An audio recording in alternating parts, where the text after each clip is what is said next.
Todos manifestamos desejos diariamente. A maioria faz isso eficientemente. Todos dizem, eu quero X ou Z, ou desejo que algo ocorra. Existem técnicas para maximizar seu potencial de manifestação das intenções. Um autor de best-sellers e palestrante internacional, professor Jim Doty. Dr. James Doty, que prazer recebê-lo. Único. O incrível professor Dr. James Doty. Nunca esqueçam o poder que cada um de vocês tem quando caminham com isso. Um mundo com amor e sem medo. É o que queremos. O universo não está nem aí para você, porque ele não tem nada para dar. Não existe uma entidade externa decidindo seu destino porque você é um bom ou mau sujeito. Uma vez que você compreender o poder que tem, então você pode fazer quase qualquer coisa. Você só precisa acreditar. Diria que é algo para pensarmos logo de início, no começo do dia, de manhã. Preparado para um ritmo diário, manifesto isso tudo. Agora contarei o que faço.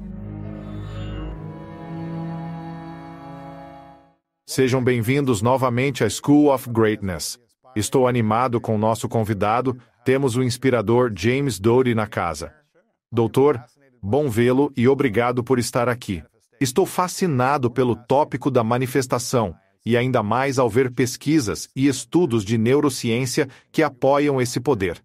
Seu novo livro, Mind Magic, explica a neurociência da manifestação e como isso muda tudo. Estou animado porque você nos orienta através das etapas do processo de manifestação. Agora, uma pergunta sobre a lei da atração e da manifestação. São iguais ou diferentes? Bem, se você olhar historicamente para a lei da atração, isso remonta ao hermetismo, que é este grupo no 1º ou 2º século depois de Cristo, e havia essa crença na mente, e eles usavam a terminologia, a lei da atração. E claro, depois tem um cara, acho que o nome dele era Phineas Quimby, que promoveu isso mais adiante. Isso foi no século XVIII, ou por aí. E depois, claro, no século XIX. Quem era? Assim foi o influente autor Napoleon Hill. Então pense e enriqueça Napoleon Hill, sim, definitivamente. E de algum modo ele continuou persistentemente nesse caminho. Então é essa narrativa convincente de que existe esse poder universal, que quando você realmente quer algo, se você, enfim, usar os métodos certos, você vai conseguir, sem dúvida. E claro, foi adotado por pessoas que promovem superstições e pseudociência. Isso não quer dizer que não há um fundo de verdade, mas foi cercado por todos os tipos de outros aspectos que eu acho que diminuem o poder real disso. Então há poder na lei da atração? Bem, você poderia dizer que é equivalente. A maneira como é usado equivale à manifestação. A questão é, eu acho mais importante, todos nós estamos manifestando todos os dias, certo? A maioria de nós faz isso de maneira muito ineficiente porque todos se sentam e dizem, eu quero X, Y ou Z, ou eu desejo que isso aconteça. Eu acho que existem técnicas que você pode usar que podem maximizar o potencial de você manifestar suas intenções. Então, aprender como o cérebro funciona e como essas técnicas funcionam, maximiza isso. Você é como um atleta, como você bem sabe. Se você nunca foi ensinado algo, você tenta pela primeira vez e se atrapalha. Francamente, a maioria das pessoas se atrapalham pela vida, certo? Então, à medida que você pratica ou aprende com pessoas que têm o conhecimento, você aperfeiçoa.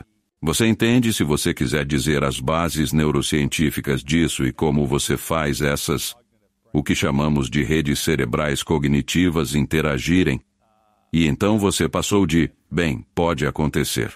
Eu pensei sobre isso para há uma grande probabilidade de que aconteça. As pessoas falam sobre a mente consciente e a mente subconsciente. O que está em jogo quando começamos a pensar nas coisas que queremos manifestar e realmente as concretizamos no mundo material físico? É a mente consciente ou a mente subconsciente que está dirigindo esse processo de manifestação? Bem, essa é uma excelente pergunta.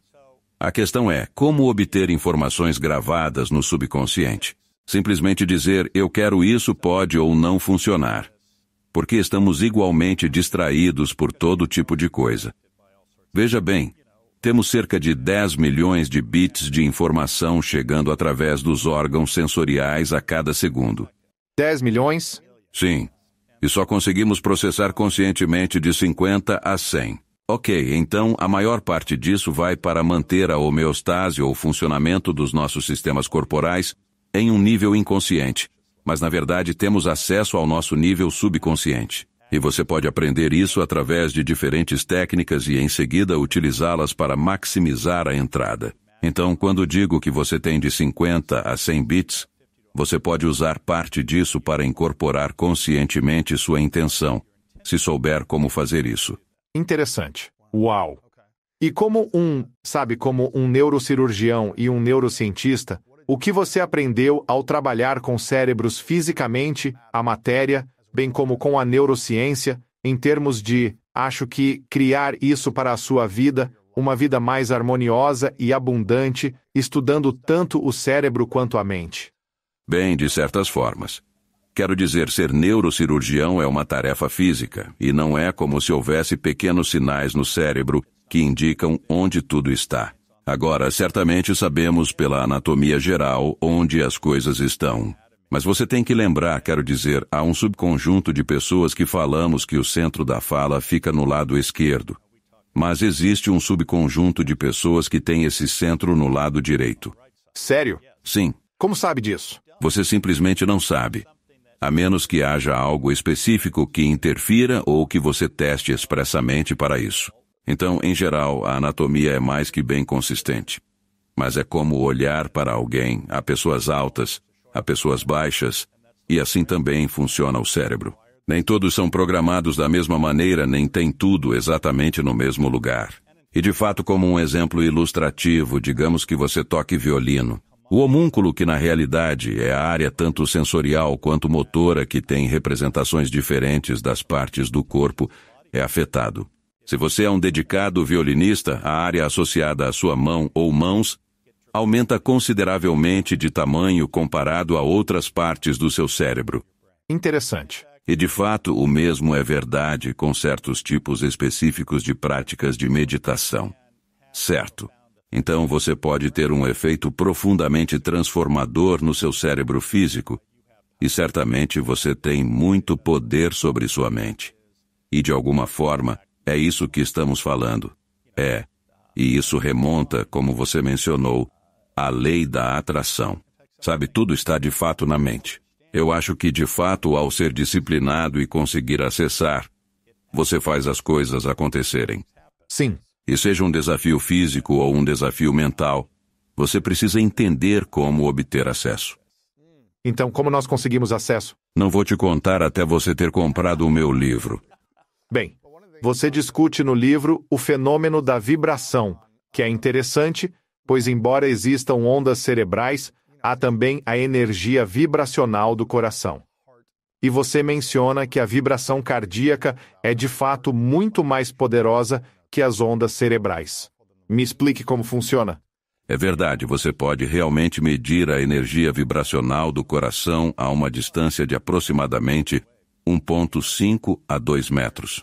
E é aqui que a situação fica confusa entre a coisa mística e a realidade, pois muitas pessoas adicionam todo tipo de outras coisas àquilo, mas surpreendentemente é verdade. E o interessante sobre isso, e tenho certeza que você apreciou, é que você pode conhecer pessoas que têm uma energia e uma presença que te fazem se sentir bem.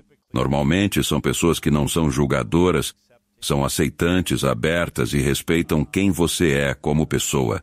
Eles não menosprezam você e você quer estar perto dessas pessoas. E essas pessoas emitem uma energia muito positiva. Isso é interessante. E é interessante também porque, por exemplo, se você tem um grupo de mulheres que moram juntas durante um período de meses, seus ciclos menstruais vão se sincronizar. Sério? Sim. Por que isso? Bem, é a natureza desta energia vibracional. E falo sobre isso no livro. E de fato, se você pegar 5 ou 6 metrônomos alinhados e observá-los, e estiverem na mesma mesa vibrando, todos ficarão sincronizados ao longo do tempo. E então esta ideia de vibração tem, na verdade, uma influência nas coisas, em outras coisas. Então, estando agindo de forma caótica e constantemente em um estado de caos, perto de outra pessoa, posso influenciá-la a criar essa vibração ou o contrário. Eles podem me influenciar a ficar calmo se forem mais calmos. Sim, sim, com certeza.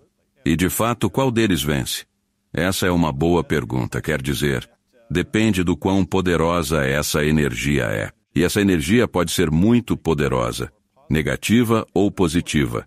E claro, eu acho que você concordaria que a maioria das pessoas tenta evitar estar perto de pessoas negativas. Você sabe, existe um ditado sobre o que eles chamam de sugadores de energia. Eles estão ao nosso redor. Eu fui chamado por uma mulher outro dia, e eu simplesmente temo receber uma ligação dela porque sempre se transforma em um drama sobre ela. E você fica ali e é a mesma coisa repetidamente. E é triste porque... E podemos falar mais sobre isso. Todos nós carregamos traumas da nossa infância, certo? Sim. E até que você esteja ciente de que as bagagens emocionais que você carrega têm influência em cada decisão que você toma, em cada relacionamento que você tem, você não pode mudar. Como exemplo, tenho certeza de que você já viu situações onde pessoas escolhem repetidamente um parceiro abusivo. Sim. De novo e de novo. E você não entende por que isso acontece. Você criou essa energia que permite que isso aconteça. E eu não estou culpando, estou apenas dizendo que isso é verdade. Então, se você nunca entendeu, por exemplo, que quando era criança tinha um pai abusivo e, sabe, ele era mau ou machucava, o problema é que, sabe, isso se torna familiar para você. E mesmo que seja doloroso e te machuque, é algo que está associado a uma figura de amor. Interessante. Eu acho que é realmente muito triste, na verdade, tudo isso. Quero dizer, parece que muita da nossa programação e condicionamento são enraizados em nós desde muito jovens. E fomos condicionados aos 7, 8, 9, 10 anos a ter um conjunto de crenças, formas de pensar e de sentir em relação ao nosso ambiente e relações. E então vivemos com isso por 10, 20, 30 anos até começarmos a tomar consciência esperançosamente mais cedo. Mas nós meio que repetimos esses padrões até que haja um colapso, ou uma tristeza, ou um término, ou algo que nos faça despertar. Quão difícil é mudar nossos sistemas de crenças que foram enraizados em nós por décadas? Bem, é muito difícil. Você vê isso todos os dias, pessoas que se tornam viciadas em álcool e drogas e, sabe, não é por vontade própria. É porque estão em dor intensa pelo fardo que carregam sem saída. E daí acontece isso. É o mecanismo de enfrentamento, alívio. Sim, e por isso é muito triste. E como você mencionou, até que ocorra um evento profundo e doloroso que chame a atenção deles, muitos não mudarão. Irão continuar assim, deste modo. É possível a pessoa mudar tudo sem passar por um evento dramático e doloroso? Bem, sabe como é? Existe um ditado. Quando o aluno está pronto, o mestre aparece. Se o aluno não está pronto, é difícil mudar. Agora, não me entenda mal, é claro que existem casos em que alguém, do nada, acorda um dia e pensa, eu não gosto disso. Eu me sinto horrível, sabe? Eu acabei de arruinar este relacionamento. Eu preciso fazer uma autoavaliação interna e conversar com algumas pessoas para que me deem uma visão. Sim, você pode fazer isso, mas é difícil. E mesmo para mim, como um exemplo, quando criança, eu aprendi uma técnica de manifestação com uma mulher em uma loja de mágicas. Isso, na verdade, é sobre o meu primeiro livro, que se chama Dentro da Loja Mágica, um Neurocirurgião. A descoberta dos caminhos secretos para a alma. E essa história é sobre a minha própria infância. Crescendo na pobreza com um pai alcoólatra e uma mãe que teve um derrame quando eu era criança, ela ficou parcialmente paralisada, tinha uma doença convulsiva e depressão crônica, e tentou suicídio várias vezes. E nós vivíamos de assistência pública. Você pode imaginar que superar essa bagagem é muito, muito difícil. Mas isso também é um exemplo de como uma pessoa pode intervir e mudar a vida de alguém. E o que aconteceu foi que eu tinha interesse em mágica. E assim, na verdade, o nome desse livro é Mind Magic. E acabou que, quando meus pais passavam por alguma situação traumática, eu pegava minha bicicleta e pedalava o mais longe e rápido possível. E eu terminava num centro comercial onde havia uma loja de mágicas. E eu entrei e havia uma mulher que, como eu descrevi, era essa pessoa radiante com esse sorriso incrível, cuja própria presença te envolvia. E eu tinha 12 anos. Nossa. E eu estava cheio de desespero, sem esperança. E acabou que ela era a mãe do proprietário. Ela não sabia nada sobre mágica. Sério? Sim. Mas começamos uma conversa e ela estava me dando biscoitos com pedaços de chocolate, o que foi ótimo. Exatamente o que você precisava na hora. Mas ela me fez de fato algumas perguntas pessoais. Francamente, quem quer dizer que é pobre? Contudo, respondi e com o tempo ela me disse: sabe, gosto de você. Acho que posso ensinar algo que realmente poderia ajudar. E o que ela me ensinou foi a prática de atenção plena que agora chamamos. Porque, como sabe, falando sobre o passado, traumas, ao crescer em um ambiente imprevisível e caótico, você está em uma zona de guerra todos os dias. Isso estimula cronicamente seu sistema nervoso simpático ou resposta de luta, fuga ou medo. E o que acontece é que isso afeta seu cérebro no sentido de que reduz as opções, porque você está olhando para a menor distância que tem que percorrer para sobreviver. Como resultado, você nunca pode relaxar. Você está sempre inquieto. Você está sempre olhando ao redor porque nunca sabe o que vai acontecer a seguir. Então ela me ensinou uma técnica, o que chamamos agora de varredura corporal, como relaxar o corpo. E então ela me ensinou a concentrar, neste caso, olhando para uma vela e fazendo um exercício de respiração. E essas são as técnicas fundamentais associadas à prática de atenção plena, porque então isso te move do envolvimento do seu sistema nervoso simpático para o envolvimento do seu sistema nervoso parasimpático, que é realmente onde deveríamos viver. Você está aberto, é reflexivo. Você tem acesso às áreas de controle executivo no cérebro em termos de memória e experiência. E você é muito mais criativo. Então, quando você consegue fazer essa mudança, isso modifica a forma como você vê o mundo. O outro problema é que desses tipos de antecedentes, mas eu diria essencialmente todos, temos um diálogo negativo em nossa cabeça. Crítico. E por mais que as pessoas digam o contrário, eu sempre faço essa pergunta quando dou uma palestra e quase todo mundo levanta a mão. Eu penso, você está mentindo.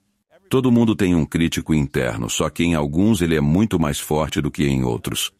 Ela também me ensinou a reconhecer que isso não era verdade.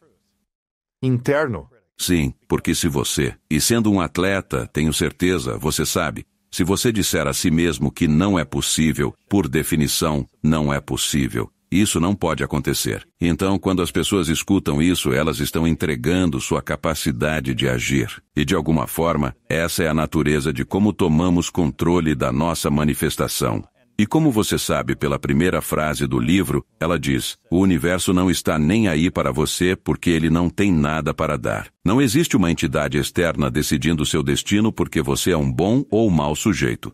Mas nós temos um imenso poder dentro de nós para controlar nosso destino. E quando você entrega esse poder e escuta aquele crítico, então você está limitando suas crenças. A chave é como você se livra das suas limitações de crenças, se é que você me entende. E isso é entender o incrível poder que você tem dentro de si mesmo quando você se senta e diz todo dia: eu não sou digno, eu não mereço amor, não é possível, eu sou um impostor, eu não consigo fazer isso. É como se você estivesse construindo uma prisão para si mesmo com tijolos. E o muro fica mais alto e fica mais escuro e você se sente cada vez mais impotente. E você sente que há alguma força externa controlando sua vida. Quando você entender que dentro de você há um incrível poder para mudar seu destino, e você tem esse poder, e finalmente você o reconhece, então coisas extraordinárias podem acontecer. E é assim que você vai de você não estar no controle, ou vamos dizer, uma crença de que outros estão no controle,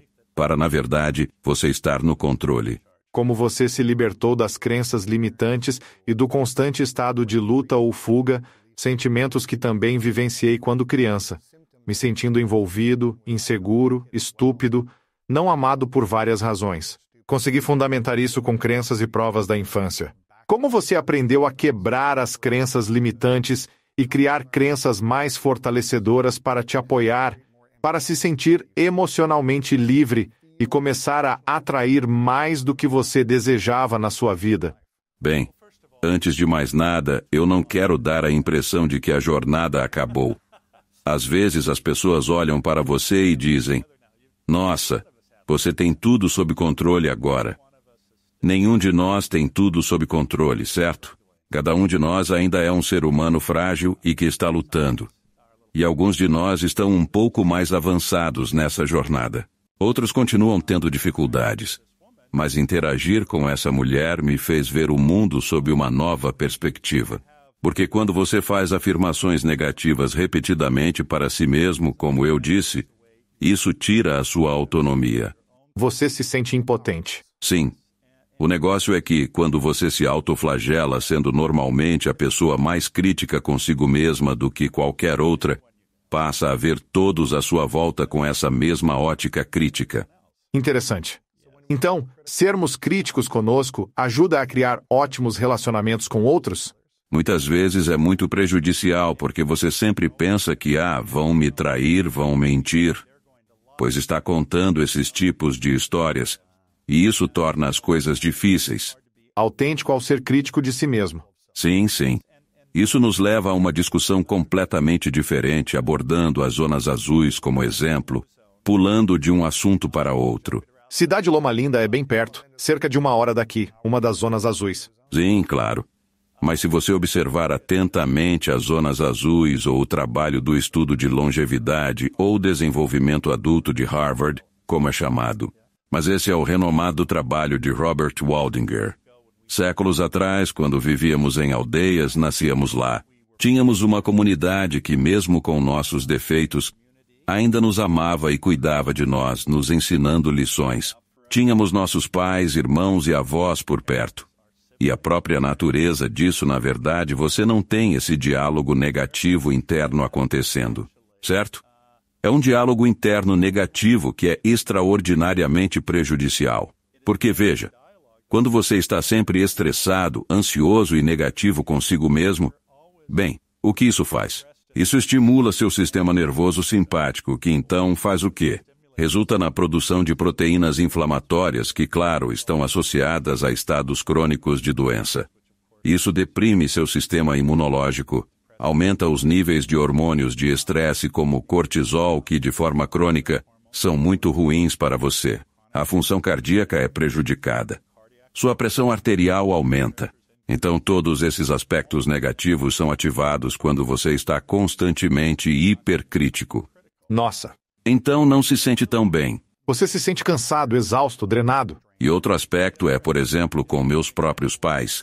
Eu tinha a sensação de que não é que eu não era amado, mas era ignorado. Eu não conseguia entender por que eles agiam assim. E eu estava sempre com raiva. E quando eu mudei a forma como eu via o mundo, isso me tornou muito mais compreensivo e gentil. Porque percebi que todo mundo está sofrendo em algum nível. E o problema não era que eles não se importavam. O problema era que eles não tinham as ferramentas para se ajudarem, para se curarem, para processar, para se regularem. Exatamente. E entenda, tenho certeza de que você conhece pessoas. Você as observa passando pela vida e elas sempre lutam porque ninguém nunca mostrou um caminho diferente. E esse é o único caminho. E às vezes eu penso que provavelmente você está pensando, sim, eu já mostrei a eles 1000 vezes. Mas não estão dispostos. Sim. Dispostos. Voltando à questão. Professor, se também estiverem prontos. Sim, sim. A razão pela qual estava dizendo isso é que, de muitas maneiras, prepara o cenário para sua reação. Assim, nessa interação com essa mulher, consegui me regular. Ensinou habilidades. Práticas de atenção plena. Você estava pronto. Exatamente. Então eu percebi que uma vez que eu consegui relaxar, que eu consegui estar presente e atento. Porque você não pode aprender nada ou mudar se sua mente está sempre em outro lugar, certo? No meu exemplo, crescendo, eu nunca sabia o que ia acontecer. Então eu sempre estava preocupado com algo me acontecendo. Mas a ação está aqui entre você e eu. Não se trata de possibilidades. E isso também limita o poder das pessoas, certo? Porque se você não pode se concentrar e atender, você não pode realizar. E se você está sempre distraído, não é possível. Então ela me ensinou a relaxar. Ela me ensinou a estar presente. E então coisas estranhas acontecem. Porque você está sentindo um tipo diferente de energia vindo dos outros e de si mesmo. E essa energia tem uma influência. Como exemplo, tenho certeza de que você já viu a situação onde você tem uma má impressão de alguém na rua. E você atravessa a rua. Sim. Bem, e você está captando algo intuitivamente. Mas o fato é que, se você tem raiva e hostilidade dentro de si, você está transmitindo isso para outras pessoas. E o que eu digo às pessoas é que, quando eu mudei a forma como eu me via, isso mudou a forma como eu via o mundo. E isso mudou a maneira como o mundo reagiu a mim. Como o mundo olhava. Então, depois desse período com essa mulher, eu estava muito mais aberto. Eu estava reflexivo. Eu estava generoso. Eu estava gentil. E porque eu compreendi que eu tinha estado sentindo dor e ainda estava sentindo, mas outras pessoas também estavam. Então isso mudou a forma como eu as via. E eu acho que isso é um aspecto muito crítico do processo de amadurecimento. E de estar em um caminho de autodesenvolvimento. Isso é lindo. O que você diria? Qual seria o pensamento? Qual é o pensamento número 1 e a emoção número 1 que nos impede de ter a capacidade de manifestar? Qual seria o maior medo? Que tipo de medo seria esse? Bem, isso é insegurança. É vergonha. E isso resulta em você limitando suas crenças. Então, de certa forma, sobre o que estamos falando aqui é realmente uma decisão entre medo e amor, certo? E quando você está com medo, isso estimula seu sistema nervoso simpático com todos os aspectos negativos disso. Quando você ama, você está aberto, é generoso, é atencioso, é gentil. Porque você ativou o sistema nervoso parasimpático. E você tem uma escolha. Isso é como se você olhasse para os filósofos estoicos como alguém como Epicteto, que foi escravo. Ele diz: eu não posso controlar meu ambiente externo. O que posso controlar é como eu reajo ao meu ambiente. Então você encontra pessoas com certeza que dizem que a vida delas é miserável, que a vida delas é horrível. Enquanto você conhece outras pessoas que dizem, bem, está difícil agora, mas estou otimista de que vai melhorar. Ou sei que se eu fizer isso, vai melhorar. Essas são atitudes completamente opostas que têm um efeito profundo. Profundo dependendo do que você está acreditando. Sim, mas como alguém consegue mudar sua atitude para o positivo, mesmo estando sofrendo e se sentindo vítima de tantas adversidades que acontecem? Bem, não posso simplesmente dizer com toda sinceridade que, se você fizer isso, sua vida será completamente perfeita. Existem situações difíceis em que, seja por racismo estrutural profundamente integrado ao sistema, ou pobreza crônica, porque em todo o mundo e inclusive na América, a capacidade de superar a pobreza para a maioria é muito improvável que aconteça. Então sim, você tem poder. Mas não necessariamente vai mudar isso e tudo vai ser perfeito. Tenho certeza que as coisas não são perfeitas para você também. E não importa o quanto intensamente você tente ou deseje. Embora externamente as coisas possam até parecer fantásticas. Não é perfeito e definitivamente não é do jeito que você necessariamente deseja. Eu tenho que dizer exatamente a mesma coisa. Mas há de fato algumas pessoas que, não importa o quanto trabalhem duro, encontrarão o processo extremamente desafiador. Dito isto, o que sabemos é que existem certas práticas e regras estabelecidas. E se você deseja realmente sair de algo ou mudar as coisas, então a melhor maneira de fazer isso, a que tem a maior probabilidade de sucesso, é seguir algumas das coisas sobre as quais estamos falando aqui. E uma delas é que, por exemplo, há uma tendência inerente em todos nós de querer alcançar algo. E se você é um atleta dedicado, você define certamente uma meta. Bem, metas são sempre boas. Mas se você se concentrar apenas obsessivamente no objetivo e não se preocupar com qualquer uma das outras coisas importantes que estão acontecendo durante o processo, então, eventualmente, você alcança o objetivo e ainda assim, não há nada lá. O que sabemos, a maior causa do sofrimento é o quê? É o apego e os desejos intensos. E o fato é que, quando isso é seu foco absoluto e não podemos obter todas essas coisas, você ficará muito decepcionado e ignorou todas as pessoas em sua vida enquanto se concentra apenas nisso. E infelizmente muitas pessoas aprendem essa lição muito tempo depois de terem destruído suas famílias, passado por vários casamentos, seus filhos não gostam deles. Certo? Porque perseguiram resultado, objetivo ou sonho, mas negligenciaram o resto. É porque, como eu estava dizendo, até sobre mim mesmo eu pensava, bem, se eu apenas fizer isso, você sabe, minha vergonha e insegurança vão desaparecer. Serei amado por todos e minha vida será perfeita. No entanto, em cada um desses ápices, tudo o que eu tinha era decepção. E enquanto todos me diziam que a vida era ótima, eu não sentia isso por dentro. Porque eu não havia entendido que eu era o único que tinha a chave para a prisão criada por mim mesmo. E até que você perceba isso, você está em um caminho muito difícil. Então, se estamos partindo de um ponto de insegurança, medo ou escassez, e estamos dizendo, sabe, eu quero manifestar. Eu quero criar mais para mim mesmo. Eu quero ter mais dinheiro, quero ter mais oportunidades, realizações, sucesso. E é isso que eu quero. Eu desejo essas coisas. E começo a aplicar algumas das práticas de manifestar e criar mais abundância em minha vida. Mas, se eu criar esses resultados externos e não mudar as inseguranças ou a vergonha, o que acontece depois? Bom, você termina como eu, tendo tudo e estando incrivelmente infeliz. Sim. Você ainda pode realizar e atrair o que deseja, concretizar desejos e alcançar objetivos, mas isso não mudará sua autoestima. Pode até piorar. Exatamente. E por isso estava te contando a história daquela mulher, pois aos 12 anos ela me ensinou uma técnica de visualização ou de manifestação que originou este livro.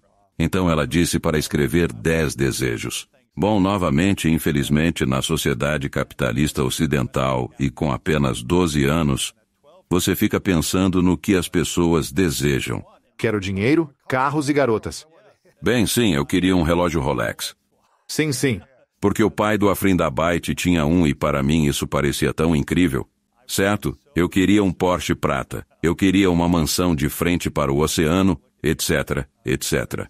12. Sim. Sim. Eu queria $1 milhão, que hoje em dia provavelmente são cerca de 100 milhões. Mas de qualquer forma, eu consegui absolutamente cada uma dessas coisas e estava mais miserável do que jamais estive, na verdade. E o interessante nisso é que isso, de certa forma, é o ponto central deste livro. Porque, de novo, a pessoa média pensa que sabe o que quer, mas não entende o que realmente precisa. E esse é o aspecto crítico aqui. Qual é a diferença entre saber o que queremos e ter o que precisamos? Então, como você sabe, existe o que chamamos de felicidade hedônica. A lista que eu acabei de dar a você está relacionada ao prazer e à felicidade hedônica. Eu quero. Isso vai me fazer sentir bem comigo mesmo. Ai. Essa é a pior coisa que você pode fazer se quiser manifestar o melhor. Sério? Sim. Quando você pessoaliza. Sim, pois você fala tanto desta insegurança que seria a causa principal de todo o resto, estou certo? E não é. Não é suficiente, definitivamente não. E especialmente as pessoas pobres veem através da amarga perspectiva de não ter o suficiente. E então, quando você age baseado em uma profunda crença e movido pelo medo, isso tem um alto negativo efeito nessas redes cognitivas cerebrais. Agora, isso não significa que não é possível, apenas significa que você está se limitando severamente. E assim falamos da complexa ideia de felicidade hedônica ou egoísta que é transitória, é superficial, não dura muito tempo, certo? Felicidade eudaimônica, por outro lado, é um profundo senso de propósito. Isso, de fato, em termos de beneficiar os outros, não é apenas sobre você. E a chave essencial para isso, no entanto, é que quando você olha através da perspectiva da compaixão, o que acontece é que você muda profundamente a maneira como vê o mundo e o que você precisa, não o que você deseja. Interessante, não é? Você vê?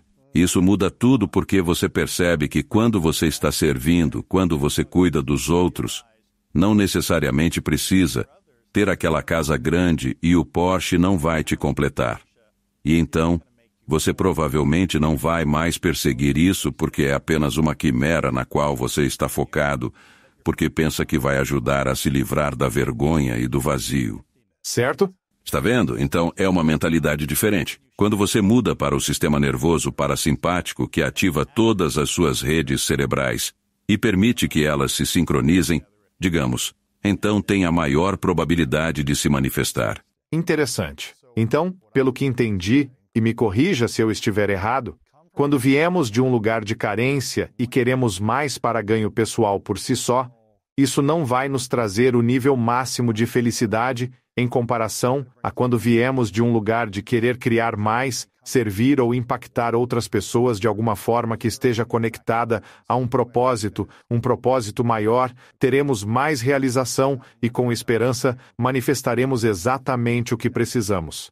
Exato, isso está correto. E resume tudo. Essa é a real chave de tudo. Interessante. E eu posso te dizer, sabe, por mim mesmo, como eu disse, eu consegui tudo o que queria. E eu estava miserável. Então eu passei por um período em que tinha sido muito bem sucedido nos negócios e durante a época do .com, e eu tinha cerca de 80 milhões de dólares. E então veio a quebra. Eu estava com uma dívida de 3 milhões de dólares. Mas de qualquer forma, eu já estava miseravelmente infeliz. 80 milhões. Bem, na verdade não havia muita diferença. Com 80 milhões de patrimônio líquido, no banco ou em papel, como você se sentiu? Melhorou algo em sua autoestima? Não, sério, não, nem um pouco. Não teve vontade tipo, agora tenho dinheiro. Provei que todos erravam. Sim, eu mostrei a todos que estavam errados finalmente. Mas isso não significou nada para mim. E esse é o meu ponto. Bem, deixa eu voltar um pouco. Eu gostava de dirigir Ferraris? Sim. Eu gostava dos Porsches? Sim. Eu gostava de ter uma vila em Florença? Sim. Mas dito isso, eu estava sentindo falta de muita coisa, o que limitava o quanto eu me sentia bem com qualquer coisa disso. Porque sabe, ter amigos que te dizem o quão incrível você é, a menos que você acredite nisso, não significa nada. E eu não acreditava. Então, quando chegou a época do .com, eu perdi todo esse dinheiro e tive que vender tudo. Literalmente tudo. Então passei por um período de profunda reflexão. E parte disso foi o que eu tinha perdido que essa mulher estava tentando me ensinar. E obviamente eu tinha 12 anos e não tinha autoconsciência. Mas a outra coisa que aconteceu é que, mesmo sendo médico e ajudando pessoas, minhas ações eram baseadas no eu quero que as pessoas vejam, sou médico. Certo? Status. Sim. Reconhecimento. Olhe para mim como se eu fosse, digamos assim, sou o médico. Eu moro nesta imensa mansão de frente para o oceano. Tenho todos esses lindos carros. Chego no hospital e todo mundo me elogia. E isso era por causa da minha própria insegurança, ansiedade e medo profundo. Quando finalmente passei por este necessário período de autorreflexão, eu realmente entendi isto. Então tudo mudou. Porque não era mais sobre mim, era sobre ajudar outras pessoas. E como exemplo, eu mencionei Jim Carrey. Adoro essa parte. Sim. Adoro a história do cheque de 10 milhões. Certo. Mas o que ele disse para o público foi, você sabe, quando ele começou era tudo sobre o próprio ego dele estar envolvido. Então ele percebeu que estava lá por um propósito, para servir as pessoas. E de fato, Jimmy Page, do Led Zeppelin, não sei se você já ouviu essa história, ele costumava ficar furioso porque sempre lhe pediam para tocar Stairway to Heaven. E ele disse que isso o fazia ficar furioso porque ele tinha músicas novas. Ele fez tudo isso, mas todos queriam ouvir Stairway to Heaven. E ele disse, então eu percebi que não é sobre mim. É servir aos outros. Sim, e o que eles queriam, sim, e eles cresceram com isso. Tinham um apego emocional porque isso representava eventos em suas vidas que foram positivos. E eles queriam apenas reviver aquilo. E assim, ele estava sendo muito egoísta ao ver as coisas sob a mesma perspectiva. E de novo, é nisso que entramos. Então, quando você muda sua forma de ver o mundo, isso muda tudo. E de novo, essa é uma escolha que cada um de nós pode fazer. Uau! Como você sabe, tendo sido médico e neurocirurgião e atuado como neurocientista por muitos anos, pesquisando esse trabalho há muito tempo, qual é o maior desafio que enfrenta atualmente ao manifestar algo que ainda precisa superar ou está superando? Bem, uma das coisas que aprendi ao longo da vida é não criar apego.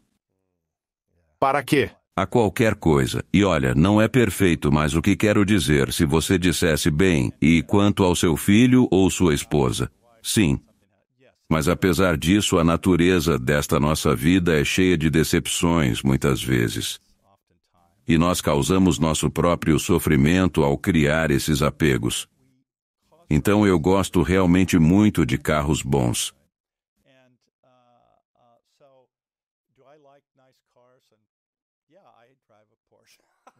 Luxos. Sim, e eu trabalhei muito duro.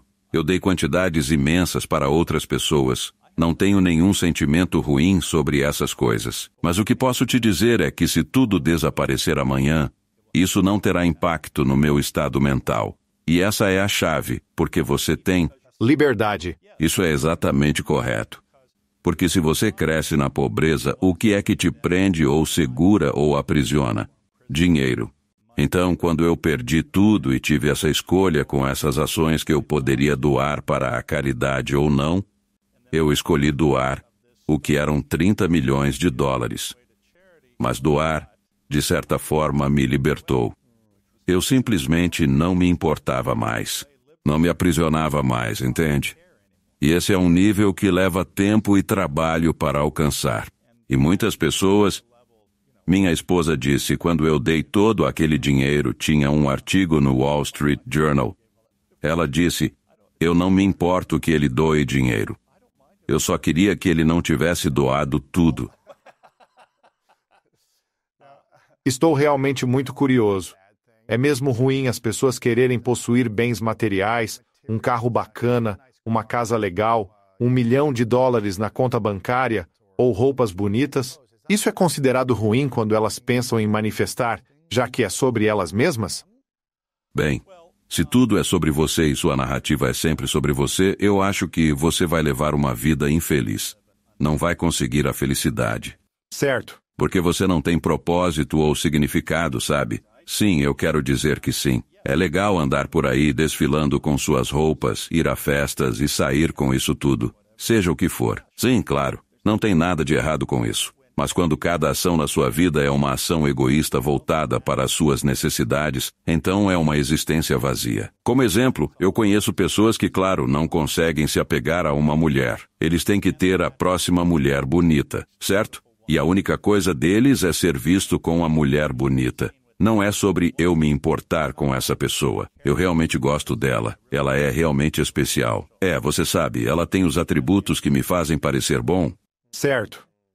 Ou sabe como é, Deus, eu não posso ir a esse evento com esse meu carro. Eu preciso estar em uma Ferrari para as pessoas me notarem, sabe? E isso é uma existência vazia e muito egoísta. Agora tenho certeza de que há pessoas ouvindo que pensam, eu não sou assim, mas você é sim, certo? Claro. Você está dizendo que pode ter isso, mas desde que sua vida também tenha um significado ou propósito, caso contrário, será vazio. Se você só quer a casa ou coisas cada vez maiores, tudo bem, mas ainda assim. Claro, com certeza, eu tenho. Não tenho do que reclamar e trabalho duro e não sinto culpa alguma por isso de forma alguma. Mas ainda assim faço muitas ações que contribuem para um objetivo maior ou missão. Ou para um propósito maior fora de mim mesmo. Você fala sobre essas redes e vibrações. Você mencionou isso, a fisiologia da manifestação. Tenho curiosidade. É mais importante estar pensando em uma certa intenção ou certas ideias ou crenças, sentindo certas emoções ou fisicamente em uma vibração com o corpo todo para ajudar a manifestar? Bem, certamente, se você puder juntar tudo e organizá-lo de forma coerente, quero dizer, isso é o ideal, mas eu acho que mesmo entender apenas um aspecto Novamente falamos sobre crenças limitantes. Você precisa sinceramente entender o que faz você limitar sua própria crença. E de certa forma, isso se resume à autocompaixão. Quando você é gentil e amável consigo mesmo, isso muda sua própria fisiologia. Isso te tira da opressiva rede de medo. E transformar crítica em compaixão. Ter compaixão. Sim, exatamente. Então eu acho que esse é um aspecto importante. E novamente, como exemplo, eu falo sobre essas diferentes redes. Há a rede padrão, a rede de saliência, a rede de atenção e a rede de controle executivo. Agora, a razão pela qual eu menciono essas é que a rede de controle executivo, na verdade, realiza as coisas, se quisermos colocar dessa forma. Mas se você for impulsionado pelo medo, ansiedade e insegurança, Então isso limita a sua capacidade de fazer isso, porque você não tem acesso completo, porque é aí que você tem produtividade e criatividade. Acesso completo a quê? Às suas memórias e experiências passadas. É isso que a rede de controle executivo contém. E é inibida quando você está com medo ou ansioso. Então, esse é um aspecto. E então, sabe, o outro aspecto sobre o qual falamos é incorporar suas intenções. Sabe, você tem que tornar aquilo que deseja evidente. Como? Isso significa que tem que ser algo que te toca, que você realmente sente como se estivesse aí com você, e você quer vivenciar isso intensamente. E a principal razão pela qual eu menciono isso com tanta ênfase é porque a importância ativa, se você quiser chamar assim, um poderoso cão farejador na sua cabeça que procura incansavelmente oportunidades para você manifestar. Agora, para ilustrar isso, eu vou te dar um exemplo concreto. Você fala do cão farejador ou de algo diferente? Ele procurava coisas, certo? Isso é enviado. Você sabe, é isso que eles fazem em missões de resgate. Sim, exatamente. Então, o que quero dizer com isso é que se você conseguir incorporar a sua intenção, isso ativa a rede de relevância, que é o cão farejador. E a analogia é a seguinte. Tenho certeza de que você já foi a festas barulhentas, e seu nome é mencionado e você imediatamente se vira, mesmo estando alto. Para onde isso vai? Sim, mas isso é porque a sua identidade está profundamente enraizada em você. Interessante, sim. Então, quando você faz isso com a intenção, e eu vou dar um exemplo recente. Estou trabalhando em um novo projeto e estava em uma cafeteria, barulhento, todo mundo falando, mas ouvi especificamente alguém falando sobre o tipo de projeto que estou fazendo. Me levantei e me apresentei, nos conectamos. E é assim que funciona. Porque cria essas sincronias, porque está sempre atento para escutar oportunidades, como pode fazer sua intenção acontecer. E outro exemplo é como neurocirurgião. Eu via pacientes, por exemplo, alguém com hidrocefalia. E a maioria das pessoas não sabe sobre isso e elas diriam, meu Deus, nunca ouvi falar disso antes. Isso é raro? Bem, não é tão raro assim. E obviamente, se você está vendo um neurocirurgião, não é raro para nós. Mas o que acontecerá é que eu os verei em alguns meses e eles voltarão. Aconteceu a coisa mais incrível. Eu encontrei 5 pessoas com exatamente a mesma coisa. Certo. Porque eles incorporaram isso. Interessante. Então eles sintonizam e de repente parece que está em todo lugar. Sim. Você fala sobre as sincronicidades no seu livro. Qual a real importância de encontrar e procurar por sincronicidades quando se trata de manifestar? Bem, eu acho que se você fizer corretamente, eles ocorrem naturalmente uma e outra vez. E você pode achar que são chocantes. E como isso aconteceu? Mas isso é porque você tornou sua intenção saliente. Isso capturou sua rede de atenção e está totalmente focado em fazer com que isso aconteça. E uma vez que esse processo ocorre, então você envolve sua rede de controle executivo para realmente então responder a isso. Interessante. Então você define sua intenção para o que deseja criar, e sua atenção começa a focar nisso no mundo e ambiente, observando onde as sincronias se alinham. Você mencionou o arquivo morto, certo? Sim, exatamente. E isso se relaciona de certas formas. Antes de tudo, um dos processos que falamos sobre ter a capacidade, em um nível consciente, de incorporar sua intenção. Ou seja, nós chamamos isso de marcar com valor. O que torna isso importante ao invés de apenas uma intenção. Sim. E assim que você marca isso com valor, isso se torna importante no seu subconsciente e então as redes começam a trabalhar juntas para procurar por isso. Sim. Agora, o que eu quero enfatizar, e eu não quero desmerecer, cada artigo que foi escrito sobre manifestar, sabe?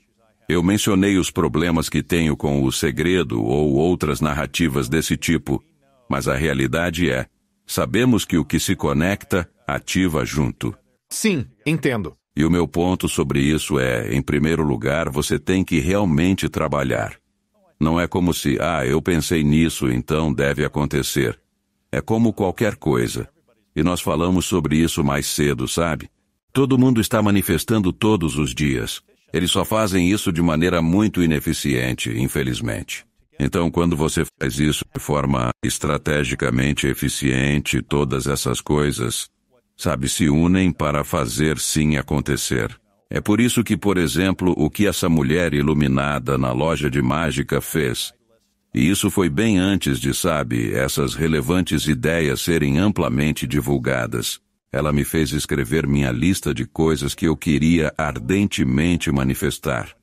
Porque, novamente, quando você usa todos os órgãos sensoriais, você está envolvendo todas essas diferentes coisas que vão para o seu subconsciente. Você escreve, lê em silêncio, alta voz, olha, visualiza, e isso é o que os atletas fazem. Eles visualizam o desenrolar e se veem no papel. Quanto mais fazem, mais forte a conexão cerebral se torna, aumentando as chances de acontecer. Interessante. Ela te ensinou isso e você começou a realizar esses processos. Eu realmente faria isso dezenas, talvez centenas de vezes por dia, muitas e muitas vezes, sem dúvida alguma, com toda certeza. Mas levou tempo, desde os 12 anos, até você ter 1 milhão no banco, a mansão e a Ferrari. Não foi em 4 anos. Presumo que tenha levado 15 ou 20. Bem, claro, mas havia todo um processo, sabe? Porque, em primeiro lugar, eu decidi ser médico quando estava na 4ª série. E isso foi baseado em um dia de profissões onde um médico veio à nossa sala de aula, e eu fiquei tão impressionado com essa pessoa que, naquele momento, decidi ser médico porque ele era gentil, ele era atencioso, ele respondeu minha pergunta. Ele parecia interessado no que eu tinha a dizer. Falar que se você é pobre e não tem recursos, afirmar vou ser médico é mais fácil falar do que fazer. E de fato eu tive desafios. Mas vou contar algumas histórias, no entanto, que mostram como o sistema funciona, mesmo que você não tenha feito todas as coisas típicas para fazê-lo funcionar. Então vou contar como entrei na faculdade de medicina e como entrei na faculdade de forma geral. Eu não tinha a menor ideia sobre a faculdade, embora eu dissesse que iria para a faculdade. Eu estava em uma aula de ciências e tinha uma garota sentada ao meu lado e ela estava preenchendo sua inscrição. Eu não fazia ideia sobre isso. Teve que se inscrever. Eu esperava até ser a hora. Então perguntei à garota o que fazia. Ela respondeu que se candidatava à faculdade e mostrou a aplicação. Indaguei. Sério? Ela confirmou com um sim. Perguntei para que universidade se candidatava e disse UC Irvine. Ela me questionou onde eu me candidatara. Eu disse, UC Irvine. Sim. Ainda não recebi minha inscrição. Ela disse que tem uma extra. O quê? Uau. Uau, pronto. Preenchi aquilo e, você sabe, fui aceito. Mas isso não é interessante antes de você continuar? Você teve a oportunidade bem na sua frente e não pensou em outras escolas. Você viu algo que não conhecia, decidiu tentar e ela disse: aqui está o formulário. Você preencheu, foi aceito e foi para lá, certo? Sim. Não, e esse é o ponto, estava lá. Não sabia como as coisas iriam se desenrolar, mas aconteceu e não foi a maneira típica de lidar com isso. Exatamente. O que ocorreu foi que enfrentei muitas dificuldades. Tive de sair da universidade várias vezes, por exemplo, para tirar meu pai da prisão ou lidar com minha mãe que tentou se matar. Não são experiências agradáveis. Ao me inscrever na faculdade de medicina, a média do GPA exigida era 3,79, próximo do A-, certo? Naquela época, meu GPA era 2,53 e eu... Não dava. Então vamos lá, vou te contar. Eu não me formaria na faculdade, então fui para o lado do pré-médico. E claro, você sabe, ao dizer que quer ser médico com todos esses amigos, muitos dos quais eram pré-médicos com média 3,7. Como eu ficava entre eles. Claro.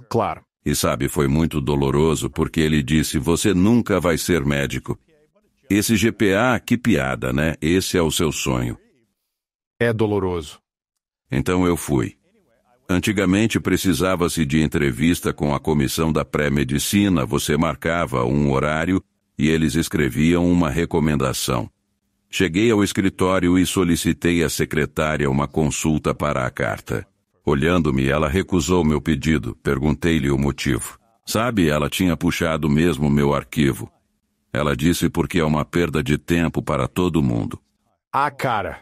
Agora, você consegue imaginar um ser humano dizendo que você é uma perda de tempo para eles? Quer dizer, quão doloroso. Mas eu olhei para a mulher e disse, sabe, eu aprecio o que você está dizendo, mas eu não vou sair daqui até você marcar essa consulta para mim. Eu continuei, se você quiser chamar a segurança, tudo bem, mas eu não vou sair. Então ela chamou. Mas imagine, chegou a hora da minha consulta. Agora você se lembra dessas fotos? Vimos do Putin sentado numa ponta da mesa, ele está sozinho. Sim.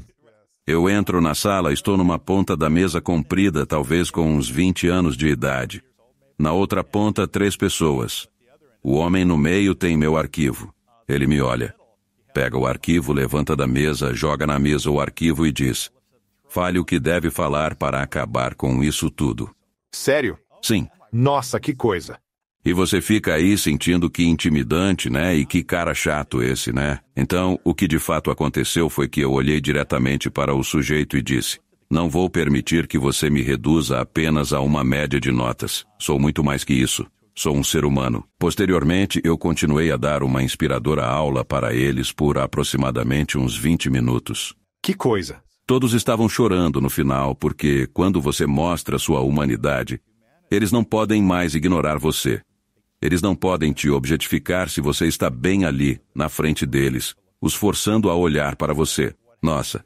E então, o que aconteceu é que eles acabaram me dando a maior recomendação. E quando eu estava saindo, aquela secretária que estava na sala me disse, ouça, eu quero que você leve isto. E era um folheto para um programa de enriquecimento de verão na Universidade de Tulane, em Nova Orleans, para estudantes socioeconomicamente desfavorecidos e estudantes de minorias. E ela olhou para mim e disse, você sabe, eu tenho que te dizer uma coisa. O prazo já passou, mas eu não acho que isso vai te afetar. Certo, certo. Então eu liguei para essa senhora e ela me permitiu entrar no programa. E eu me inscrevi em uma faculdade de medicina e fui aceito em uma faculdade de medicina mesmo sem ter um diploma. Uau! Agora, para lhe mostrar, contudo, a importância disso é que após isso veio o Katrina, o diretor da faculdade de medicina entrou em depressão e renunciou. Então eles procuravam um novo diretor na Tulane. E eles tinham um cara de Harvard, mas ele queria uma cátedra patrocinada. Não sei se você está familiarizado com uma cátedra patrocinada. Então, uma cátedra patrocinada é quando um doador privado doa uma grande quantia em dinheiro, e a posição é nomeada em homenagem a essa pessoa.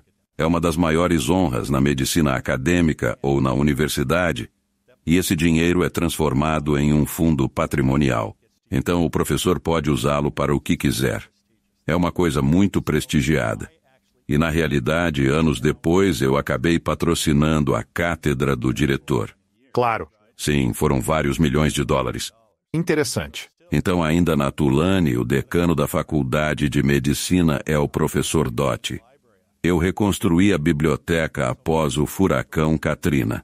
Então, a essência da história é que ninguém tem o direito de te dizer o que você pode ou não pode fazer. E, teoricamente, por todos os critérios, eu nunca deveria ter sido aceito na faculdade de medicina. No entanto, sou um dos maiores doadores para a faculdade de medicina. E, na verdade, eles estão construindo um centro Doty para compaixão e medicina na Tulane. Legal. É verdade. Então, quando pensamos que as coisas são impossíveis, quando pensamos que não podem acontecer, ou que eu não tenho os critérios, isso geralmente significa que não devemos acreditar em tudo o que nos dizem. Se eu acreditasse no que muitas pessoas me disseram que não seria possível fazer, eu nunca teria realizado nada. E, de novo, isso retorna a isto, limitando suas crenças. Uma vez que você libertar esse entendimento do poder que você tem, então você pode fazer quase tudo. Sim. É só acreditar. Com certeza. Eu amo essa história porque você mencionou para não deixar ninguém dizer o que você pode ou não pode fazer. Acredito que o desafio é que muitas pessoas acreditam no que os outros dizem a seu respeito. Você sabe, elas recebem as críticas ou os limites que os outros falam. E muitas pessoas se apegam àquelas conversas e as acreditam como verdade. A questão é que eu sinto que há apenas uma pessoa, como você disse, que pode concordar com os limites ou discordar desses limites, e essa pessoa somos nós mesmos. E ao mesmo tempo, você sabe, todo mundo pode te dizer que você tem todas as habilidades, todas as ferramentas, todo o potencial, toda a capacidade de fazer algo grandioso. Mas se você não acreditar, isso não vai importar tanto. Mesmo que todo mundo no mundo tenha dito, nós acreditamos em você, você é incrível. Se nós estivermos nos limitando a receber essas palavras e a entender essa identidade, não vamos alcançar o que queremos ou não vamos criar as vidas que queremos. Então, como superamos a nós mesmos, dos diálogos e dos críticos em nossa própria mente e também das opiniões dos outros, sejam elas positivas ou negativas, como superamos isso e acreditamos que somos capazes? Bem, primeiramente, muitas pessoas ouvem uma declaração minha e pensam, ok, amanhã farei isso. Vou fazer tudo. Entrarei em forma, correrei 16 quilômetros e depois estudarei tudo. O problema é que essa é a pior coisa a fazer. E de fato tenho certeza que você provavelmente conhece B.J. Fogg e seu livro Micro-Hábitos. Recentemente conversávamos que é preciso começar devagar, certo? Escolha algo simples que prove seu poder. Talvez acordar às 6 e caminhar ao redor do quarteirão. E você apenas faz isso porque o que acontece é que agora você está mudando seu sistema de crenças. Você está dizendo, eu estabeleci essa meta e consegui alcançá-la, e agora eu faço isso todos os dias. Certo. Então pode demorar um pouco mais e assim por diante. Até que de repente você esteja correndo uma maratona, quando antes mal conseguia levantar e caminhar pelo quarteirão. E eu acho que essa realmente é a chave. É começar pequeno, se congratular por pequenas vitórias, aceitar isso e então deixar que isso se assimile e depois fazer outra coisa. Entenda, é um processo lento. Nada acontece de um dia para o outro. E novamente, se você pensa que vai acontecer e que tudo vai estar perfeito amanhã, não é assim que funciona. E obviamente, na minha própria vida, isso levou décadas. E eu espero que o que este livro faça, no entanto, é permitir que você veja o mundo de uma forma diferente. Usar as técnicas que são descritas ali para não ter que passar pela dor e sofrimento que eu e outros passamos. Ele te dá algumas percepções, algumas ferramentas, e novamente tenho certeza que você já experienciou, você pega um livro às vezes. Isso era o que eu estava perdendo. Isso é o que, você sabe, eu preciso.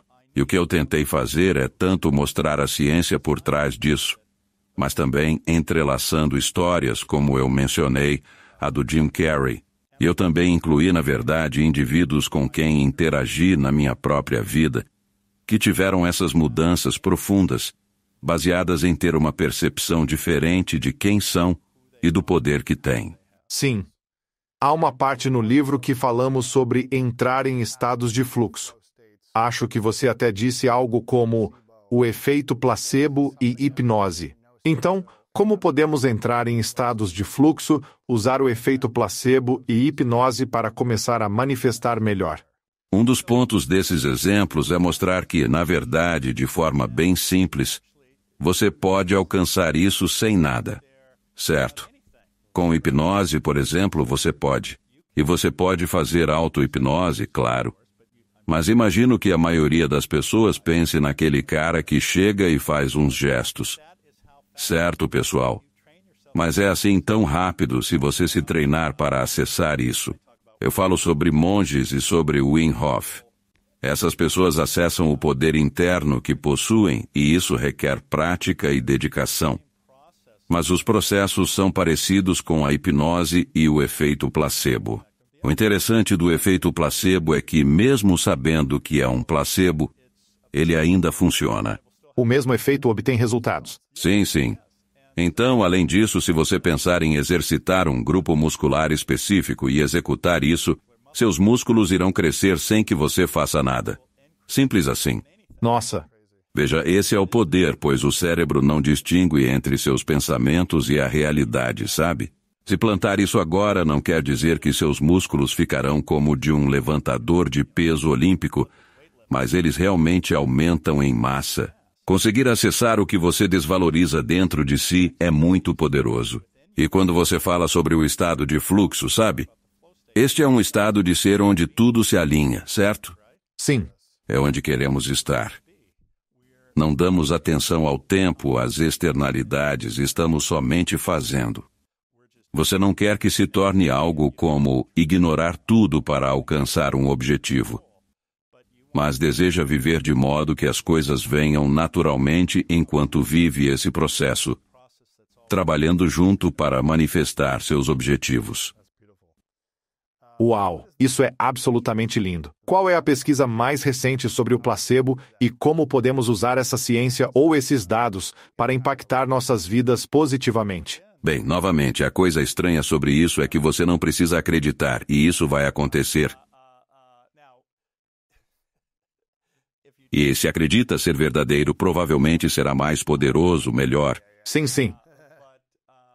Mas novamente é fundamental incutir essa crença na sua própria cabeça. E há um programa especial de 6 semanas no livro, mas ele oferece uma maneira passo a passo muito detalhada de fazer isso. E novamente não é um feito único. Você tem que fazer o trabalho.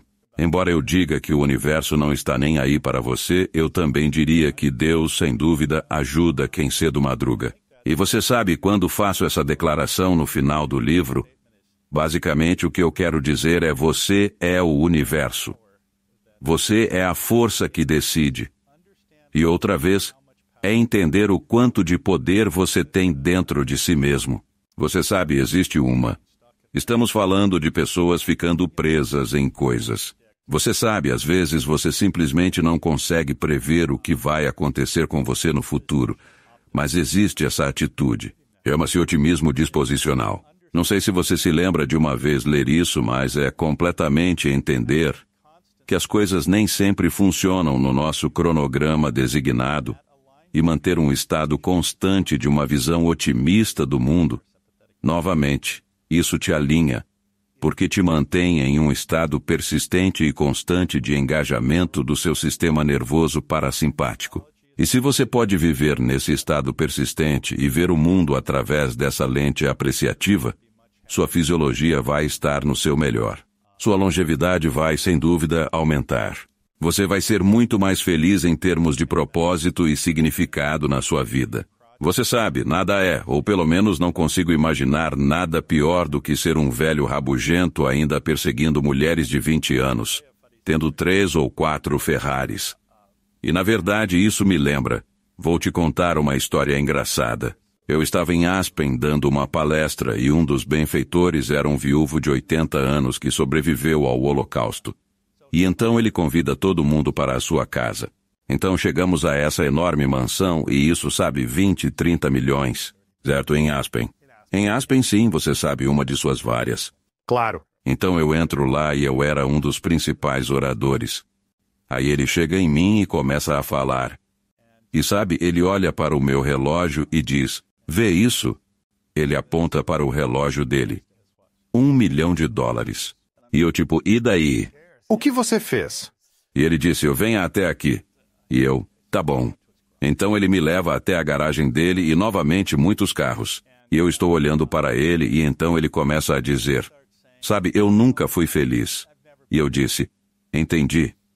E ele continua. Ele me conta sobre, na verdade, sua trágica experiência no Holocausto, e ele se casou com essa mulher.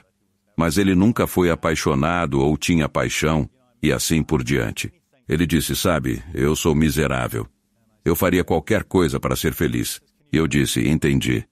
E ele pergunta, você pode fazer algo por mim? E eu disse, sim, eu posso. Eu disse, se você passar 10 horas comigo, eu vou lhe dar esse presente. Então ele diz, sério? E eu disse, sim. Ele pergunta, quanto vai custar? E eu disse, vai custar $100 mil por hora. Ele me olha e diz, 500 mil. 1 hora ou total? No total. Bom, era. E eu disse claramente, não funciona assim. São $1 milhão. E estou te garantindo, realmente garantindo. Uau!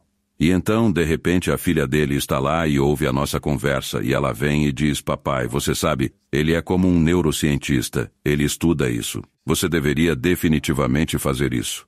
E ele olha profundamente para mim e diz, garota tola, você não sabe nada sobre dinheiro. Ele então diz, preciso seriamente economizar esse dinheiro para você. E ela me olha diretamente e diz, eu tenho tudo o que preciso, a sério, não preciso de mais nada. E ela resolutamente fala, faça isso. E ele diz, não, não, não, você é muito tola. E o meu ponto é, aqui havia uma oportunidade para ele aprender algo, para conseguir o que ele disse que realmente queria. Mas seu próprio interesse egoísta e ambição sobrepuseram qualquer coisa que de fato pudesse dar a ele o que ele queria. Uau! Interessante.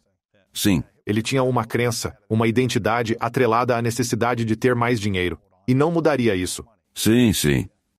Mas isso foi o que sempre o fez feliz ou infeliz durante toda a sua vida. Exatamente. Isso lhe deu uma falsa sensação de segurança, status, influência, poder ou algo assim. Bem, infelizmente você sabe, existem pessoas assim, mas todos ao redor riem delas, levam na brincadeira. E provavelmente estão tornando as pessoas ao seu redor mais infelizes. Assim, porque tem que ganhar, certo? $1 milhão. Uau! Superar todos. Sim. E isso é uma coisa muito clássica. Na verdade, não estou criticando Warren Buffett, mas quero dizer, há uma história que sua esposa escreveu que dizia que ele nunca esteve interessado no dinheiro. Ele estava interessado em vencer o jogo. O jogo de ganhar. Certo, certo. E não é sempre sobre vencer. Às vezes é sobre cuidar dos outros, entender as pessoas, ser útil. Imagine alguém que tem esse grau de riqueza, o que ele poderia ter feito para, digamos, financiar um orfanato ou ajudar as pessoas que não podem pagar por comida e pelo que precisam, sabe? Teria sido algo mínimo. Pequeno comparado ao que ele tinha. Sim, verdade. Essa ideia de identidade, sabe? Começamos a construir nossa identidade quando crianças, na adolescência e nos nossos 20 anos. Como começamos a identificar o que realmente é a nossa identidade e como isso está nos empoderando ou desempoderando na busca por concretizar nossos desejos? Bem, o problema principal é que, para muitas pessoas, a questão é que elas têm problemas de vínculo e apego que foram profundamente impressos nelas. Ansiedade antiga ou apego ou... E assim eles não apreciam. Olhe, quando você está crescendo com 7 ou 8 anos de idade, você não entende isso. Mas esse tipo de conexão, sabe, elas ficam profundamente enraizadas. E você as leva consigo. Portanto, tem que se esforçar para entender. Por exemplo, tenho certeza de que alguns ouvintes devem pensar, agora tenho uma pequena noção. Porque estou sempre escolhendo o mesmo tipo de parceiro errado. Mas por que faço isso? E você tem que, de certa forma, olhar para trás e refletir sobre si mesmo. Sim. Sabe, eu estava dando uma palestra uma vez, e havia uma mulher. Ela levantou a mão. Estávamos falando exatamente sobre esse assunto, e ela começou a chorar. E ela disse que seu pai, quando ela era criança, disse a ela que ela não seria nada. Tão triste. Sim, é horrível. E isso é o que as pessoas precisam entender. Palavras importam para as crianças. Então a mulher disse, sabe, e toda a minha vida eu tentei ser alguém. Sabe, ela disse, eu me tornei enfermeira. Eu consegui um doutorado. Ela é uma executiva sênior em uma rede de hospitais. Ela está indo extraordinariamente bem. E toda a vida dela foi tentando superar essa bagagem emocional. Imagine a diferença, no entanto, se seu pai dissesse, você é incrível. Você pode fazer qualquer coisa que você quiser. Eu tenho muito orgulho de você. Eu te imagino fazendo coisas incríveis. E como os 30 anos de sua vida, ou sejam lá quais forem, 40 anos, teriam sido de amor e conexão e se sentir digna. Em vez de acordar todo dia repetindo, me disseram que eu não seria nada. Acho que há uma pergunta bastante complexa e implícita nisso. Se você recebe todo o amor incondicional e afirmações positivas dos seus pais, que você pode fazer e ser o que desejar, versus a dura realidade de você não tem o que é necessário, você nunca vai ser alguém na vida. Você me decepciona. Você precisa fazer melhor, esforçar-se mais. Qual das duas formas impulsiona a pessoa a criar resultados ou impactos maiores ou melhores? Sabe, porque ela viveu uma vida de impacto, mas é de um lugar de carência, certo? Claro. ela estaria tão determinada a crescer, expandir e ir além do que ela acreditava ser capaz se tivesse todo o amor do mundo? Eu imagino que essa seja a questão. Bem, claro, nesse caso não podemos responder especificamente, mas sim, não há dúvida. Sabe, eu tinha um técnico quando eu remava. E tinha um técnico que simplesmente gritava comigo o dia todo. É o pior. Sim, é o pior. Exatamente isso que estamos discutindo. Te fez se esforçar e trabalhar mais? Ou só sentir que o cara é um babaca? Odeio esse cara. Eu estava percebendo. Sim, antes eu tinha um técnico diferente. O novo técnico era um ser humano extraordinário, uma pessoa em quem você se inspiraria. Ele ganhou a medalha de ouro nos 2 com timoneiro em Melbourne, em 52, acho que foi isso. E ele dizia, escute, você precisa trabalhar nisso. Mas eu sei que quando você fizer isso, você vai se destacar aqui. Você está fazendo um trabalho incrível. Eu posso perceber que você está realmente empenhado nisso. Eu estou tão orgulhoso de você, certo? É mais divertido. Sim, você consegue um resultado semelhante. Porém, é como se alguém com uma mochila te apunhalasse pelas costas a vida inteira, dizendo, vá em frente. Em contraste com quem te abraça e envolve, expressando seu amor. Pode-se ter resultados incríveis de pessoas extremamente cruéis, mas não é uma estratégia a longo prazo. E não é uma vida saudável.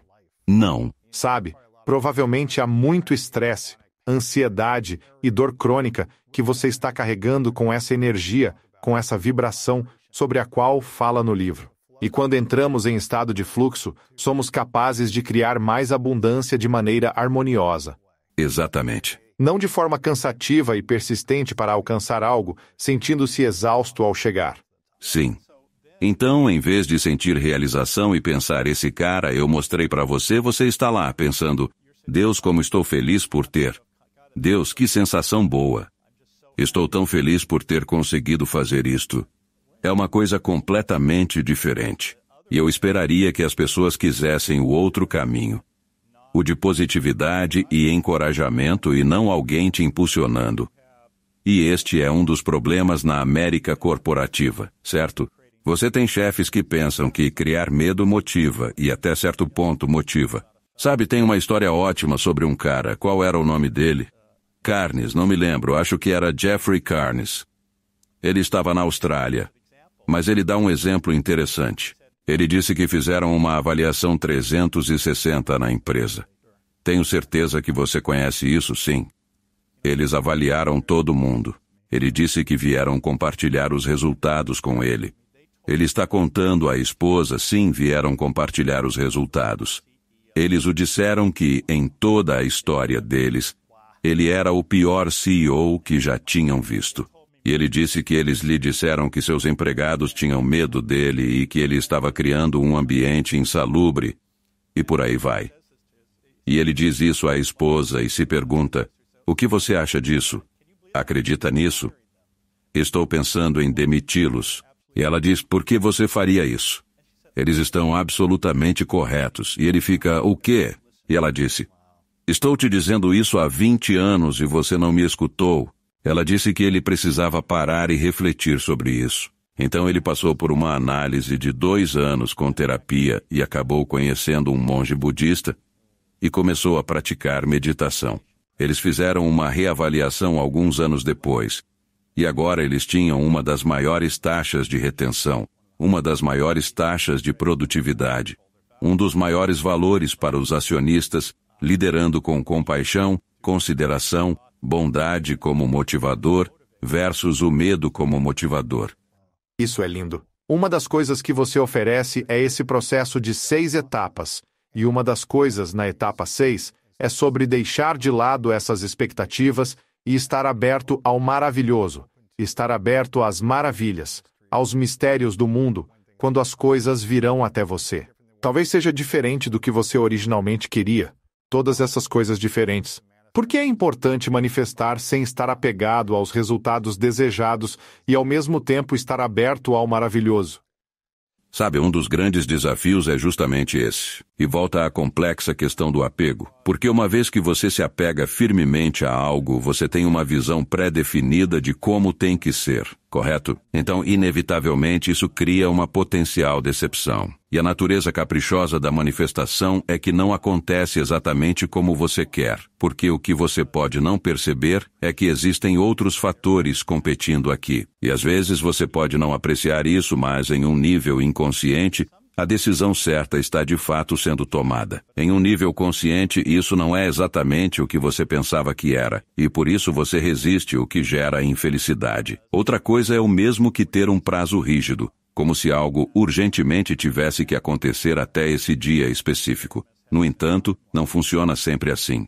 Apenas como exemplo, estive passivamente planejando um ambicioso festival mundial de compaixão, que é sem dúvida uma parte enorme disso, certo? Por longos 13 anos estou nesse projeto. Estou decepcionado com algo? Definitivamente não. Não aconteceu. Ainda não aconteceu, mas vai acontecer. Sim, e isso também é otimismo disposicional. Eu tenho uma crença absoluta de que isso vai acontecer. Aliás, como mencionei um pouco antes, eu estava com Kailash Satyarthi, que é um Nobel da Paz, ontem, e estávamos falando sobre esse mundo. A compaixão surgiu. Então ele disse, por que não juntamos nossas forças e fazemos isso acontecer? Isso é legal, não é? Então, sabe, é um processo e não funcionou de forma alguma conforme o cronograma que eu tinha imaginado, mas eu não estou desapontado ou deixo de acreditar que vai acontecer. Caso contrário, eu ficaria lá sentado pensando, sou um fracasso. Você sabe, isso deveria ter acontecido 10 anos atrás. Por que não aconteceu? É como tudo mais que eu faço. Eu sou um perdedor, certo? Em vez de dizer que vai acontecer, está lá. As coisas não se juntaram todas para permitir que isso acontecesse. E mesmo que não aconteça exatamente como eu imaginei, se acontecer, é uma coisa extraordinária. E assim eu acho que você tem que olhar dessa maneira, caso contrário você está criando infelicidade para si mesmo. Claro. E por que fazer isso? E de novo, a vida não funciona desse jeito. É como, por exemplo, sentar e dizer, quero atrair essa mulher linda, ela tem esses atributos, etc, etc. E aí você visualiza a mulher loira. E então uma mulher de cabelos escuros aparece e tem todas aquelas qualidades e você diz, sai daqui, você não é loira. Sim, certo. Sim. Então não funciona do jeito que você quer. O que você diria, sabe? Algo em que devemos pensar ou fazer logo de manhã para nos preparar para um ritmo diário de manifestação. Existe algum mantra? Existe um processo? Existe uma maneira de pensar, uma maneira de sentir, uma maneira de agir? Tem algo em que devemos acreditar assim que acordamos ou pela manhã? Bem, o que eu faço pode não funcionar para todos. E todo mundo tem uma biologia diferente. Eles têm uma maneira diferente de ver o mundo, e eu tenho a minha. Agora vou contar o que faço para me centrar pela manhã. Mas isso prepara o terreno para manifestar. E o que quero dizer com isso é que estava falando sobre ter um estado mental de estar a serviço dos outros. Minha prática todas as manhãs é que acordo e digo, todas as manhãs, isso é um exagero. Não é todas as manhãs. É a maioria delas. Sabe, é engraçado, não sei se você já viu, sabe, o filho de Deepak Chopra fez um filme sobre ele e Gotham. Sim, Gotham Chopra. Isso mostrou que o pai deveria estar meditando. E ele estava tipo sim. Na verdade, eu conheço bem o Deepak. Mas enfim, o que eu geralmente faço é sentar tranquilamente na cama e fazer um profundo exercício de respiração. Porque, como você precisa saber, isso te leva ao engajamento do seu sistema nervoso parasimpático, que é o modo descansar e digerir. Isso te torna aberto, te torna reflexivo, torna você mais criativo. Então, com isso em mente, eu penso profundamente no espanto e alegria deste mundo. E tem um ótimo livro que eu amo, escrito sobre o espanto de Dacre Keltner. Não sei se você conhece bem o Dacre, mas sim. Então isso prepara o cenário vendo o mundo por essa nova perspectiva de incrível admiração por estar aqui e a alegria de poder interagir nele. Então, nesse contexto, eu sigo um mantra de 10 letras. Isso realmente se desenvolveu quando fui pessoalmente convidado pela minha faculdade de medicina. o que foi uma honra incrível para mim, para dar a palestra da cerimônia do jaleco branco aos novos estudantes de medicina. Imagine o cara que nunca deveria fazer essa palestra muito prestigiada. Mas o que eu queria era inspirar esses alunos através de algo que fosse simples e fácil de lembrar, mas que os centraria em suas vidas daqui para frente, não apenas como médicos, mas como seres humanos. Então eram 10 letras do alfabeto. Era C, compaixão por si e pelos outros. D, reconhecendo a dignidade de cada pessoa e praticando a equanimidade. E isso é essa ideia de uniformidade de temperamento. Sabe, estávamos falando sobre perseguir metas e ter apego. É ótimo atingir uma meta. É ótimo ter aquela euforia quando você a alcança. É maravilhoso, é incrível, mas é transitório. Claro. E você não pode viver perpetuamente nesse estado o tempo todo. Inversamente, ter decepções, falhar em coisas, perder em coisas, por mais horríveis e dolorosas que sejam, elas também são passageiras. Então, ter essa igualdade de temperamento e não se perder nos extremos é muito, muito importante. Além disso, se você refletir profundamente, o que mais te ensina? Não são os momentos altos. São as decepções, os desafios, as coisas que você teve que superar. Isso faz você ser quem você realmente é e cria uma resiliente fortaleza. Então, de alguma forma, pensar que você vai absolutamente evitar isso, em primeiro lugar, definitivamente não é saudável. Mas é justamente daí que vem tanto ensinamento vital. O outro aspecto, claro, é o perdão. E nós sabemos que quando você carrega emocionalmente emoções atreladas a um evento específico, ou a uma determinada pessoa, toda vez que você pensa naquele impactante evento, ou naquela pessoa, isso afeta você negativamente. Interessante. Portanto, quando você consegue não carregar esse peso ao liberá-lo, e isso não implica esquecer o que lhe fizeram, compreende que manter essas memórias não é saudável, sendo assim é liberto. E claro, ter gratidão é das coisas mais poderosas e realmente importante. E existe uma imensa quantidade de pesquisa que demonstra que ter um diário de gratidão ou escrever durante as noites 3 coisas pelas quais você é grato, porque o que as pessoas esquecem é, de fato, provavelmente todos ouvindo este podcast. Você não se dá conta de que metade da população mundial vive com menos de $2,50 por dia. Louco, né? É horrível. E quando você olha para a sua vida, você é de fato abençoado. É engraçado como neurocirurgião, sabe? Eu tive situações em que, digamos que alguém sofre um acidente e se torna paraplégico. E claro que eles dizem isso é horrível. Minha vida está arruinada. Eu digo, olha, vou te levar na sala ao lado com um cara que é um tetraplégico dependente de ventilador. Não pode mexer nada. Está num tubo de respiração e nada mais. E então eles dizem, certo, é uma questão de perspectiva. É uma questão de perspectiva. E essa questão é, você tem a escolha da perspectiva com a qual olha o mundo. Sim, vamos ver, estávamos na era da gratidão, humildade. Agora, eu lhe asseguro, para um neurocirurgião, a humildade é um dos desafios. Você deve permanecer humilde quando acha que sabe. Exatamente. Bem, você sabe, ser um neurocirurgião ainda é uma das profissões em medicina que é, em teoria, muito respeitada. Mas, enfim, humildade, compreensão, você não é mais importante do que ninguém. Itai representa a integridade e os valores que determinam seu comportamento.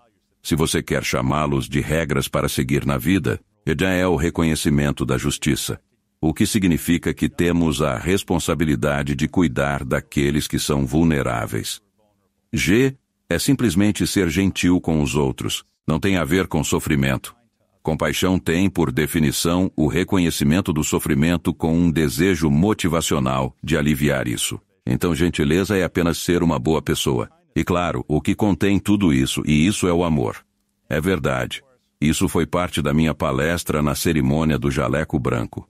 O que eu uso todos os dias na minha própria vida. Agora vou contar uma história interessante sobre isso. Eu fiz essa palestra e 1 ou 2 meses depois, acho que foi postada no YouTube ou algo assim, uns meses depois, uma mulher entrou em contato comigo e disse, eu ouvi aquela palestra. Eu li seu livro, que eu falo sobre isso no meu primeiro livro, Dentro da Loja Mágica.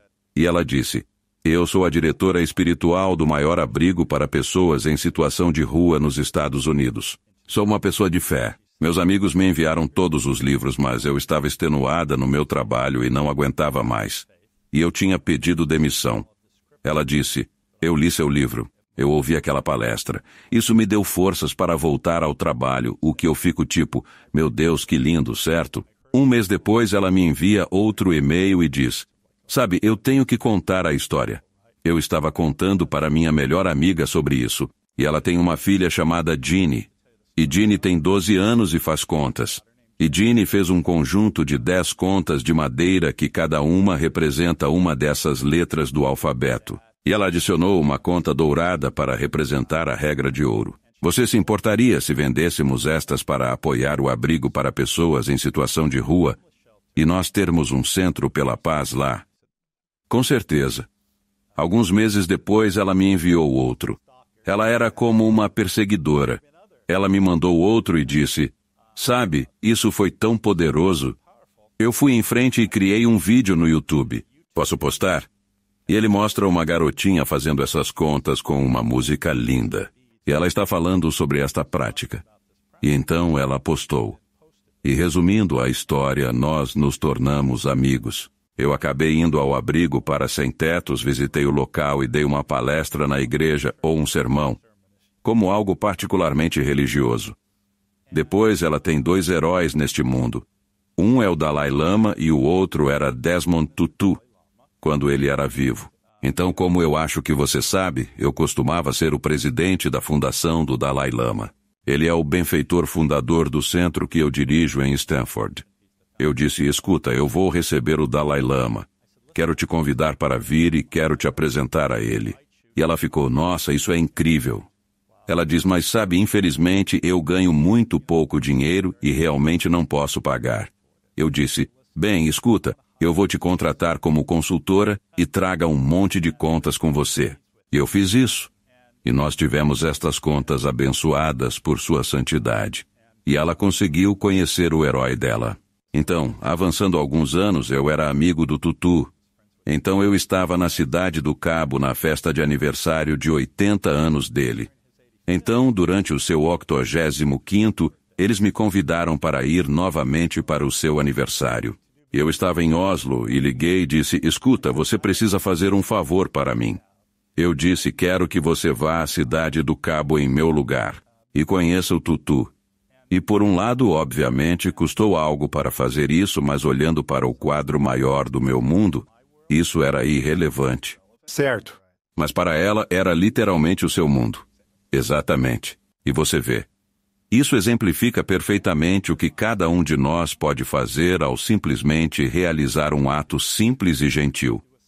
E pode ser dizer um sincero olá, pode ser segurar a porta aberta, pode ser sentar com alguém que se sinta sozinho, pode ser comprar uma refeição quente para uma pessoa sem teto. E a verdade é que o benefício que você obtém com isso é tão poderoso e inestimável. Sua santidade diz, se você quer fazer os outros felizes, seja compassivo. Se você quer ser feliz, seja compassivo. Para fazer os outros felizes, seja compassivo. Para ser feliz também. Sim. Porque sabemos que quando você se importa, quando você é compassivo, tem um efeito muito positivo na sua fisiologia, pois você passa a engajar o seu sistema nervoso parasimpático.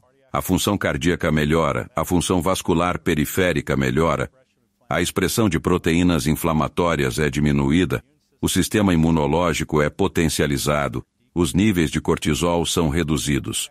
Então há toda uma cascata de eventos. Além disso, quando você é gentil e compassivo, os centros de recompensa e prazer são estimulados. Sabe quem não gostaria de ser assim? E é isso que as pessoas às vezes esquecem. Uau! A maioria esquece de ser compassiva consigo mesmo. E essa é a questão do que estamos falando. Mágica da mente, a neurociência da manifestação muda tudo. É extremamente poderoso. Todos deveriam ter este livro. Compre outro para um amigo. Antes de finalizarmos, tenho mais algumas perguntas para você, James. Para onde podemos direcionar as pessoas? Você tem um site para o qual devemos enviar as pessoas, ou elas devem apenas ir na Amazon e comprar o livro? Há muitos lugares para conseguir livros além da Amazon. Certamente apoio livrarias independentes, mas ele está disponível lá também. Pode ser publicado ou comprado pela Penguin Random House com meu nome e título. Contudo, é encontrado em qualquer lugar e pode ser vendido em todo canto. Você tem um site para mantermos contato ou nos conectarmos? Sim, é o jamesr.teamd.com e todo o meu trabalho está lá. O outro livro que mencionei brevemente foi o... E nós oferecemos cursos sobre autocompaixão e compaixão, assim como programas corporativos e programas para primeiros socorristas, policiais e coisas do tipo. Legal. Isso acontece no CC. E, na verdade, outro projeto excepcional que realmente me empolga é que, nos últimos anos, tenho me dedicado inteiramente na criação de um aplicativo de saúde mental, porque muitas pessoas estão sofrendo de estresse, ansiedade e falta de autocompaixão. E o particularmente interessante é que, especialmente os adolescentes, são tanto sofrendo que não há terapeutas suficientes para cuidar de todas essas pessoas. Mas a realidade é que a maioria das pessoas sofre apenas por viver no mundo moderno. Não é depressão resistente a medicamentos. É apenas o estresse e a ansiedade de viver no mundo moderno.